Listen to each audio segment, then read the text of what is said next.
ये जो कर्ज दिया जा रहा है ये किससे वसूलेंगे यूनिवर्सिटी? जाहिर सी बात है, इस देश के जो मजलूम तबके से जो दलित, न्यू एजुकेशन पॉलिसी के ड्राफ्ट को जब आप पढ़ेंगे तो वो बहुत क्लियर कट कहता है फाइनेंशियल ऑटोनॉमी। ऐसी स्थिति में जब इस देश का आदिवासी जंगल में अपने घर और जमीन को बचाने के लिए लड़ रहा है, तब वो चाहते हैं कि वह आप लोन लेकर के शिक्षा लेने के लिए आए। साथियों, न्यू शिक्षा नीति के बारे में जब हम लोग यहां बात करने जा रहे हैं तो एक बात तो अब तक लगभग तय हो चुकी है कि ये जो पॉलिसी इस देश की सरकार लेकर के आई है वो शिक्षा के मामले में कुछ भी नया करने नहीं जा रही है, बल्कि इसके उल्टे इस देश के जो मार्जिनलाइज सेक्शन है, जो गरीब है, जो पिछड़े हैं, जो आदिवासी है, उन सबको इन संस्थानों से दूर करने जा रही है।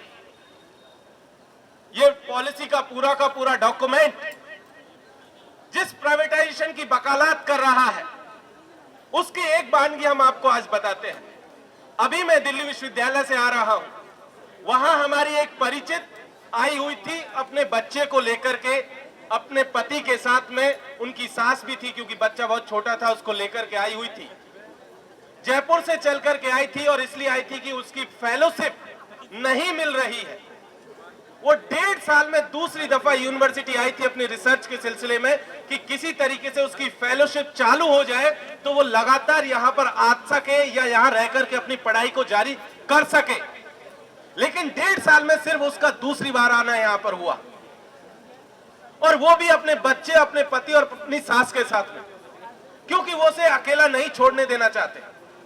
उन्हें डर रहता है कि बिना पैसे कैसे पढ़ेगी, और भी तमाम तरीके की दिक्कतें हैं। न्यू एजुकेशन पॉलिसी के ड्राफ्ट को जब आप पढ़ेंगे तो वो बहुत क्लियर कट कहता है फाइनेंशियल ऑटोनॉमी।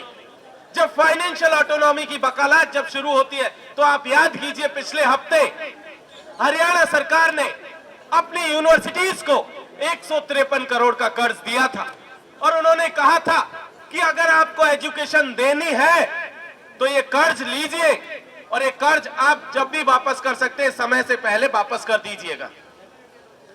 आखिर ये जो कर्ज दिया जा रहा है ये किससे वसूलेंगे यूनिवर्सिटी? जाहिर सी बात है, इस देश के जो मजलूम तबके से, जो दलित तबके से जो बच्चे यहाँ यूनिवर्सिटीज में आ रहे हैं, उन सबसे वसूला जाएगा।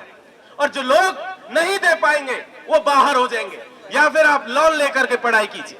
ऐसी स्थिति में ये पूरा का पूरा एजुकेशन का पॉलिसी इस देश के गरीबों को, मजलूमों को, शोषितों को इस सिस्टम से बाहर करने जा रही है।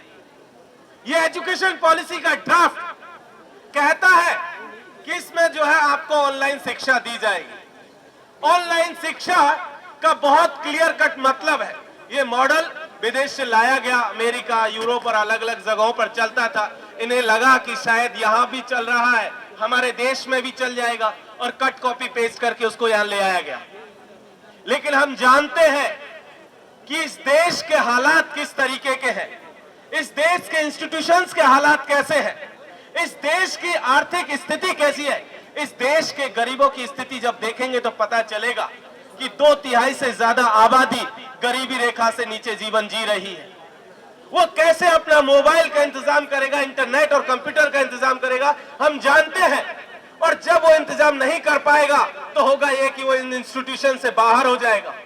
और इसीलिए ये एजुकेशन पॉलिसी न्यू एक्सक्लूजन की पॉलिसी है। इसके साथ साथ जब हम लोग देख रहे हैं कि जब शिक्षा को ऑनलाइन किया जाएगा तो जाहिर सी बात है उसका असर रोजगार पर भी पड़ेगा, क्योंकि एक देश में एक सिस्टम पर बैठ करके एक टीचर पूरे देश के बच्चों को एक जो है सिस्टम के जरिए पढ़ा सकता है।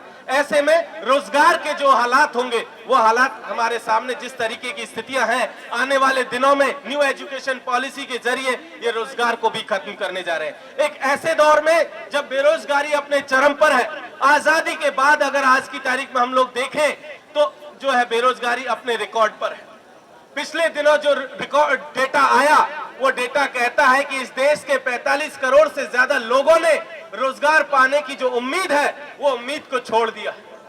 दूसरी तरफ इस देश के हुक्मरान जो है बुर्के की लड़ाई लड़ रहे हैं, इस देश के हुक्मरान जो है हिजाब की लड़ाई लड़ रहे हैं। वो चाहते हैं कि अगर आपको एजुकेशन लेनी है तो पर्टिकुलर तरीके का कपड़ा आप नहीं पहन सकते, आप ये नहीं खा सकते हैं, आप इस तरीके से नहीं रह सकते हैं। और इस लड़ाई के जरिए वो इस देश के बड़े तबके को एजुकेशन इंस्टीट्यूशन से बाहर करने की कोशिश कर रहे हैं। ऐसी स्थिति में जब इस देश का आदिवासी जंगल में अपने घर और जमीन को बचाने के लिए लड़ रहा है, तब वो चाहते हैं कि आप लोन लेकर के शिक्षा लेने के लिए आए, आप कर्ज लेकर के पढ़ने के लिए आए। ऐसे में ये पूरी की पूरी पॉलिसी इस देश के जो शोषित, पीड़ित और वंचित तबके उनको बाहर करेगी। इसीलिए हम इस पॉलिसी के खिलाफ यहाँ पर खड़े हुए हैं।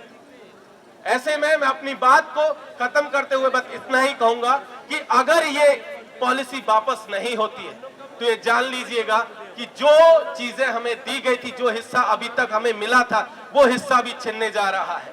और जिस चीज की लड़ाई हम लोग लड़ने जा रहे थे वो शायद नहीं मिलेगा। इसीलिए इस पॉलिसी का विरोध करना बहुत जरूरी है। शुक्रिया। इंकलाब जिंदाबाद। नेशनल दस्तक की आपसे गुजारिश है कि अगर इसको बचाना चाहते हैं तो नेशनल दस्तक को सब्सक्राइब करने के लिए रेड कलर के सब्सक्राइब बटन को दबाएं, फिर बेल आइकन की घंटी दबाएं। नेशनल दस्तक को बचाने के लिए बहुत जरूरी है कि हर खबर को शेयर करें, लाइक करें, कमेंट जरूर करें।